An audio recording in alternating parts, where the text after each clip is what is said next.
Buenos días con todos. El día de hoy vamos a presentar un video que se titula División celular, mitosis típica y citocinesis. La división nuclear sirve para generar dos células hijas idénticas. Consta de cinco fases: la profase, metafase, anafase y telofase, el cual permite el crecimiento y reproducción de la célula.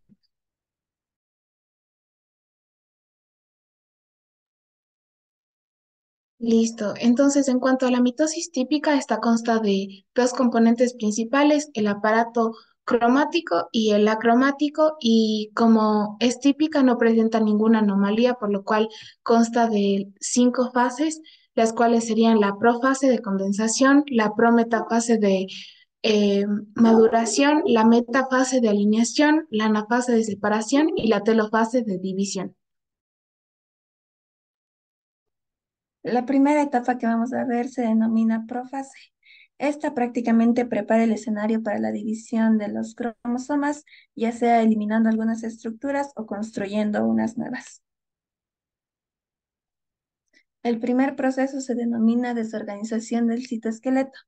Este ocupa el 40% de la mitosis y se da una reorganización del citoesqueleto en la etapa de G2 y al inicio de la profase.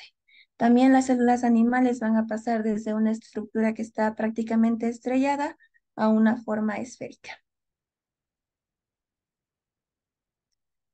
La siguiente etapa es la configuración de los cromosomas. Aquí los cromosomas aparecen como filamentos extendidos a lo largo del núcleo y las cromátidas están unidas por el centrómero y asociadas por la coesina.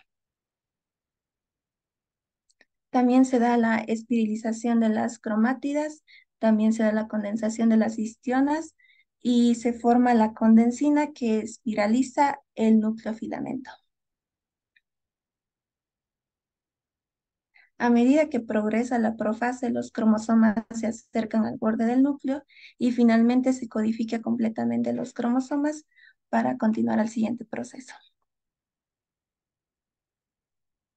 En la formación del huso se da prácticamente la duplicación de dos centrómeros para que cada uno de estos quede a un polo externo de la célula.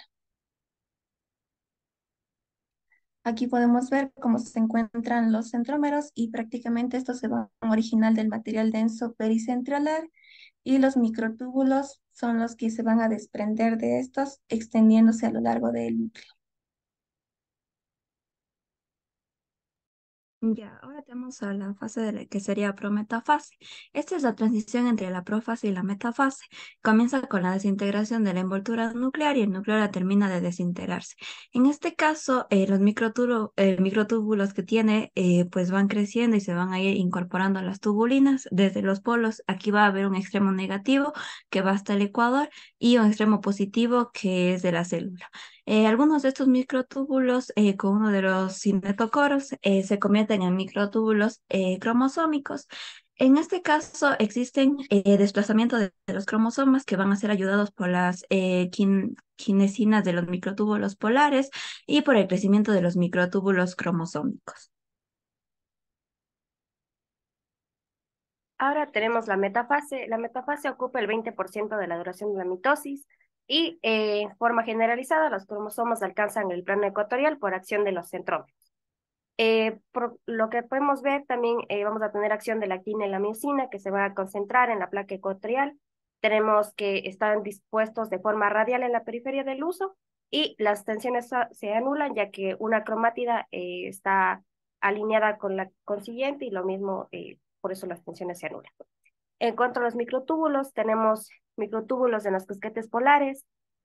También van a sufrir una pérdida lenta pero continua de las tubulinas y una ganancia lenta dependiendo de los microtúbulos. Tenemos a los microtúbulos cromosómicos que van a tener una ganancia lenta en el ciretocoro y a los microtúbulos polares que van a tener una ganancia lenta en el ecuador celular. En cuanto a la anafase, ocupa el 10% de la duración de la mitosis y de forma general los cromosomas se mueven hacia los polos. Se genera un aumento rápido de la concentración intracelular de calcio y vamos a encontrar vesículas cerca de los polos que también contienen este calcio. Se divide en anafase A y en anafase B. En la anafase A vamos a encontrar un equilibrio de fuerzas y vamos a encontrar procesos de separación de cromátidas hermanas que empieza desde las ciclinas, que activan a su vez a la proteína CDC20, después al complejo APC, y este va a destruir la securina, que es la que inhibía la separasa. Una vez se va a degradar la coesina, que mantenía unida a las cromátidas. También vamos a encontrar el desplazamiento de las cromátidas, en donde se van a cortar los microtúbulos cromosómicos por toda la pérdida de tubulina. Y vamos a tener la acción de la adenina cinetocórica, en donde cada cromátida se va a desplazar hacia su polo. Vamos a tener hidrólisis de ATP y una duración de 5 a 10 minutos, y también se va a desforilizar las histonas H1 y H3 y las láminas nucleares. Bueno, en cuanto a la NAFACB, se caracteriza por el alargamiento del uso. En el ecuador celular comienzan a depositarse la matriz densa entre los microtúbulos, tiene miosina y actina. El alargamiento del uso se produce por la acción de las proteínas del tipo quinesina, que establecen puentes que unen los microtúbulos en el ecuador de la célula y hacia el polo del que también intervienen otras proteínas del tipo dineína citoplasmática que unen los microtúbulos del áster a la membrana plasmática.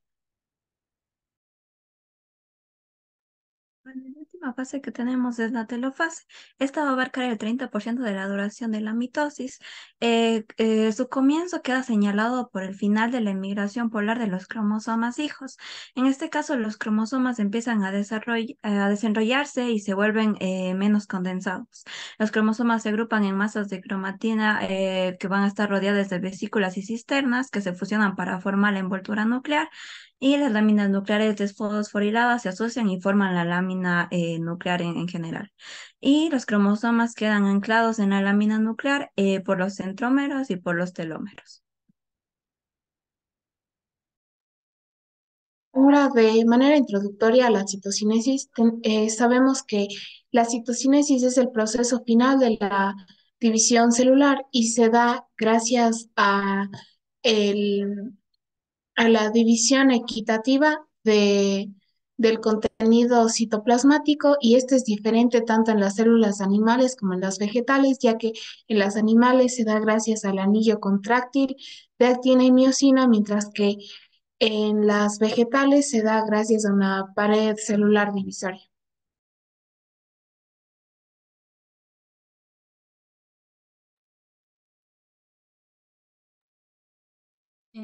Esta, como ya se mencionó, es la división del citoplasma y la célula madre en dos células hijas idénticas. Se produce por la estrangulación del anillo contráctil formado en la placa ecuatorial metafásica. Como se observa en la imagen de manera sintetizada, se puede decir que la célula pasa y se comprime la zona ecuatorial, lo que lleva a la formación de las dos células hijas. Para este proceso se requiere la interacción del uso y del áster con la superficie celular.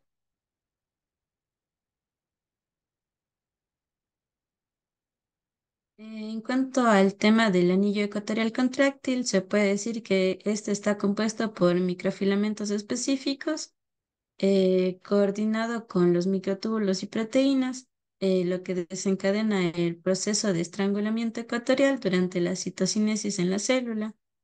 Y en cuanto a la imagen de la parte derecha, se puede observar el anillo contráctil y el surco de segmentación. Este anillo está formado por actina y miosina y el surco se irá estrechando hasta provocar la separación.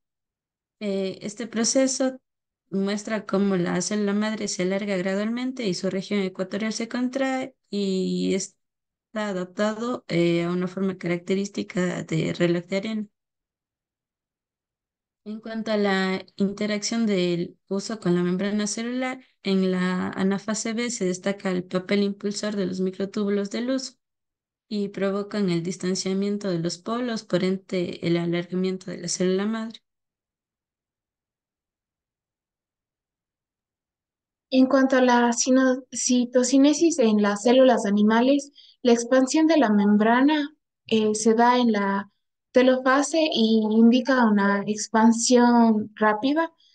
Eh, Además, Esto coincide con el aumento de la síntesis de la membrana antes del inicio de la división celular y su almacenamiento eh, de la membrana adicionales en la vesícula. Se reflejan cambios visibles en la estructura de la membrana en las amebas de movimientos activos de separación.